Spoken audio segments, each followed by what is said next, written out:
Hey guys, so Monique just told me that there was an estate sale down the road from our house. So I'm gonna go and see if I can find any books because estate sales are great. People are trying to get rid of all their stuff. Everything is super, super cheap. So I'm just gonna see if there's anything worth getting. I don't really have like a list or anything because it's gonna be random because it's somebody's books. But we'll see what they got, see if we can find anything.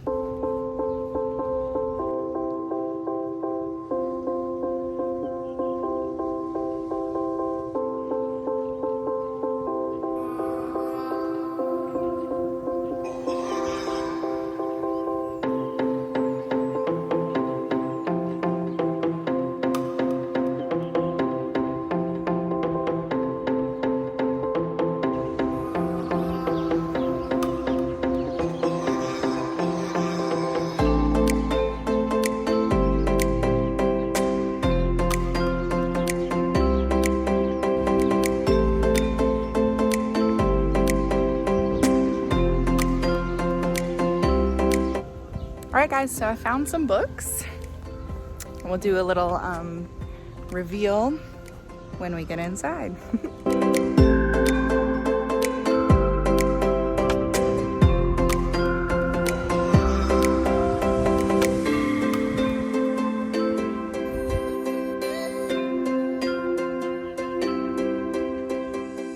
Okay guys, hey, what's up? Hello. I just got back from the estate sale.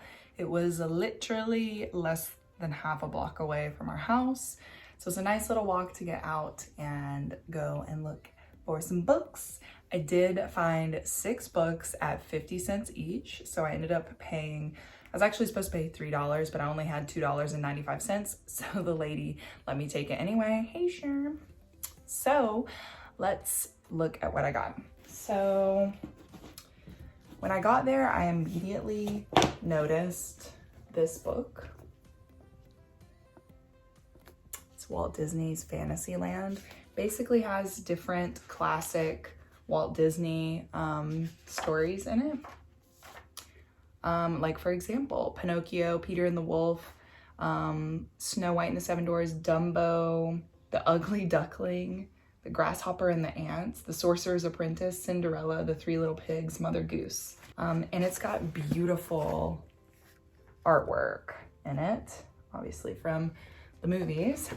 So that's really cool. I really liked that aspect of it, and it's in pretty good condition,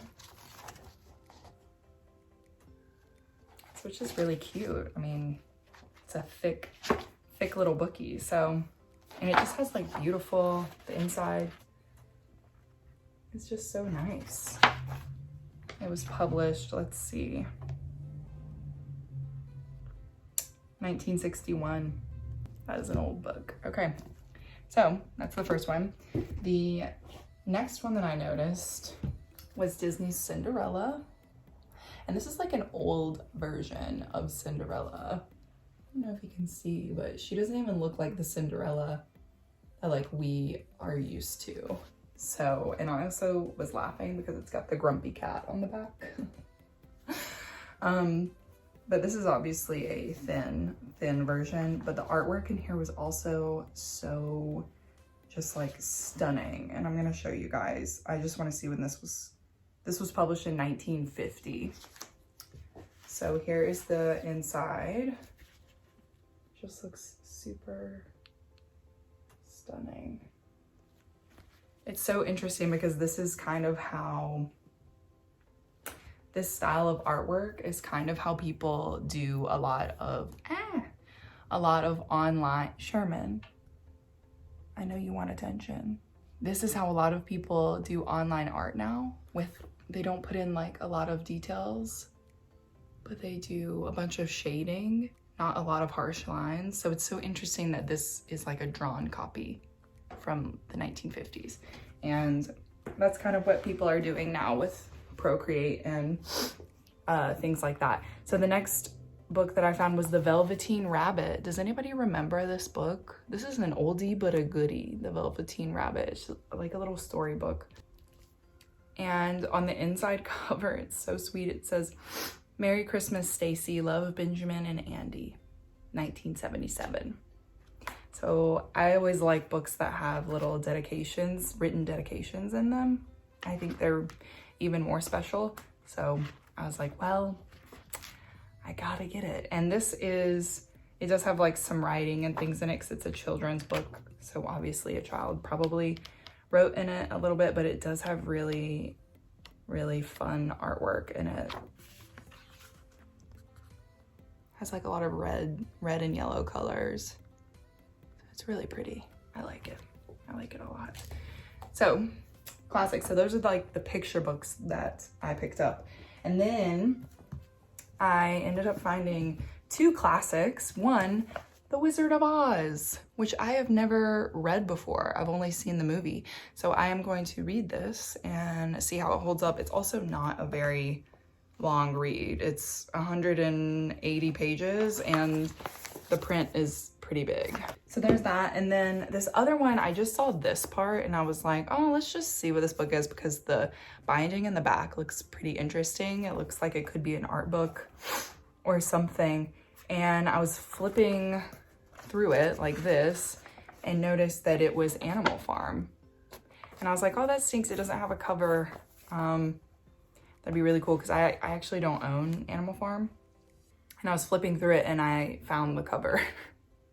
And I think this is such a fun copy of Animal Farm. It just has fun pictures and like nice artwork. So I am going to reattach that so that it actually looks like this, but it looks really nice. I like it a lot. Cool copy. And then last but not least, I found Vittorio by Anne Rice. And weirdly enough, I've read this before. I had a friend who was obsessed with Anne Rice when we were in high school. And so she would pick out these books from the library, and there was like a group of us that were just like into vampires because that was when Twilight first came out. And so she had me read this. And I remember liking this because it's about a vampire. I think he's Roman. Let me see. Italian. Yes, Italian. Vittorio is seduced by the vampire Ursula, the most beautiful of his supernatural enemies. And yeah, you know, it's about love, hate, adventure. Not really adventure. It's more of like war and politics, I would say, in the vampire world. I haven't read it in a really long time, so I was like, for 50 cents, I'll pick up this copy and read it. So yeah, these are the books that I got at the estate sale. And I think I got a pretty good group of them. Like, they're pretty nice. I mean, will I use the picture books anytime soon? Probably not, but they're nice to have. So it's a good thing to put, hey bud, good thing to put in the collection. So yeah, anyway, that's it. If you guys happen to go to estate sales, like what kind of books do you end up finding there? Do you go for chapter books, picture books, classics, new books that you wouldn't necessarily want to pay like $20 for to try out? Like, what do you look for? Personally, me, I go for books that I know of or have read before that I don't have copies of. So that's what I like to do. But anyway, pretty good haul for $3, I'd say. And that's it. So I'll see you guys later.